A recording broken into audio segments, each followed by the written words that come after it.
अगर आपने अभी तक हमारा चैनल सब्सक्राइब नहीं किया तो अभी सब्सक्राइब करें और बेल आइकॉन को क्लिक करके हमारी लेटेस्ट वीडियोस के बारे में अपडेट जानें।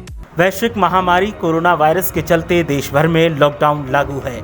इसी बीच लेखक और मशहूर गीतकार जावेद अख्तर के अजान को लेकर किए गए एक ट्वीट पर एक बार फिर विवाद छिड़ गया है। आपको बता दें कि गीतकार जावेद अख्तर जब भी ट्वीट करते हैं तो कभी सत्ताधारी पार्टी भड़क जाती है तो कभी विपक्षी दलों के नेता उन पर भड़क जाते हैं और एक बार फिर इसी तरीके का हाल देखने को मिला है। जावेद अख्तर ने ट्वीट किया तो उन्हीं की कौम से ताल्लुक़ रखने वाले तमाम नेता उनके खिलाफ हो गए हैं और अब जावेद अख्तर के खिलाफ सोशल मीडिया पर तमाम तरीके के अभियान चलाए जा रहे हैं। आपको बता दें कि जावेद अख्तर के ट्वीट के बाद समाजवादी पार्टी के एक सांसद ने भी मोर्चा खोल लिया है और समाजवादी पार्टी के सांसद ने जावेद अख्तर को दो टूक लहजे में जवाब दिया है। दरअसल समाजवादी पार्टी के सांसद डॉक्टर शफीकुर रहमान वर्क जावेद अख्तर के ट्वीट पर भड़क गए हैं। सपा सांसद ने सीधे शब्दों में चेतावनी देते हुए जावेद अख्तर को आगाह किया है। सपा सांसद ने कहा कि जावेद अख्तर को इस तरीके की बातों को देश का मुसलमान बर्दाश्त नहीं करेगा। सपा सांसद डॉक्टर शफीकुर रहमान वर्क ने कहा, जावेद अख्तर भले ही कोई बड़े आदमी हों लेकिन उन्हें अजान के बारे में लिखने का कोई अधिकार नहीं है। अजान सालों से होती आई है और होती रहेगी। इस मामले में कोई दखलंदाजी नहीं कर सकता, चाहे कोई कानून ही क्यों ना हो।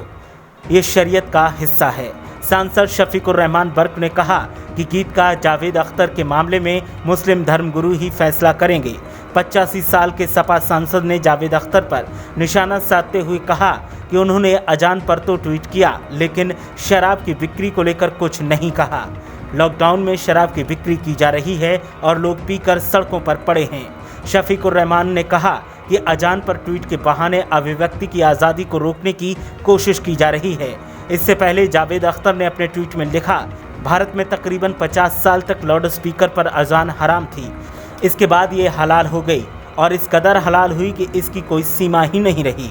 अजान करना ठीक है लेकिन लाउड स्पीकर पर इसे करना दूसरों के लिए दिक्कत का सबब बन जाता है।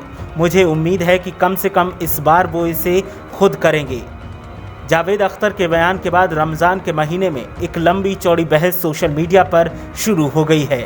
बता दें कि इससे पहले सोनू निगम लाउड स्पीकर पर अजान से जुड़े बयान देकर अचानक विवादों में आ गए थे और अब जावेद अख्तर की तरफ से किया गया ट्वीट विवादों की वजह बन गया है।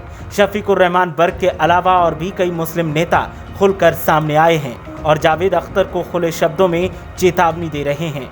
विरोध कर रहे मुस्लिम नेताओं का साफ कहना है कि जावेद अख्तर को जो करना है वो करें लेकिन शरीयत में दखल अंदाजी न करें और साथ ही मुस्लिम कौम को वो संदेश देने की कोशिश न करें जो चीज़ें जैसे चलती आई हैं वैसे ही चलेंगी। जावेद अख्तर को ज़्यादा दिक्कत है तो वो अपने नियमों में बदलाव कर सकते हैं लेकिन अन्य लोगों के नियमों में दखल अंदाजी करने का जावेद अख्तर को कोई हक नहीं है।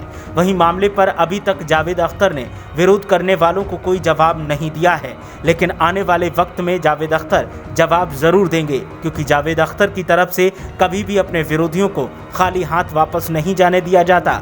जावेद अख्तर का जब भी कोई विरोध करता है तो वो कड़े शब्दों में उसको जवाब देते हैं और कई बार विरोधी मुंह की खाकर लौटते हैं। अब जावेद अख्तर की तरफ से क्या जवाब आएगा वो आने वाले भविष्य में पता चलेगा। ब्यूरो रिपोर्ट, मीडिया हलचल।